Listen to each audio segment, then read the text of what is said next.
Ating pong ebanghelyo sa araw na ito, narinig natin na may dalawang grupo na sumalubong kay Jesus.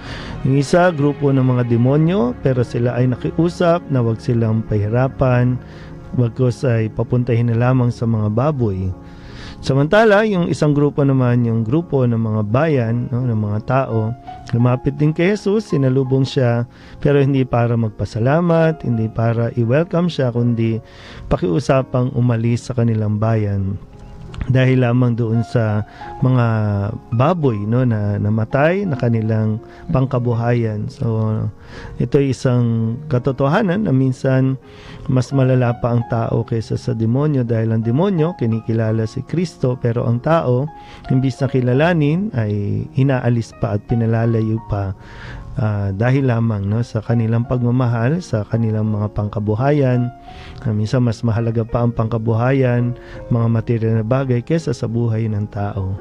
So ito ay isa sa mga malungkot na katotohanan na magpasa hanggang ngayon ay umiiral sa atin. Pero nawa sa pagkarinig natin ng ating ebanghelyo ay mamulat din tayo na mas pahalagahan natin at mas magpasalamat tayo na si Kristo ay naririyan, dumarating sa atin, tanggapin natin siya.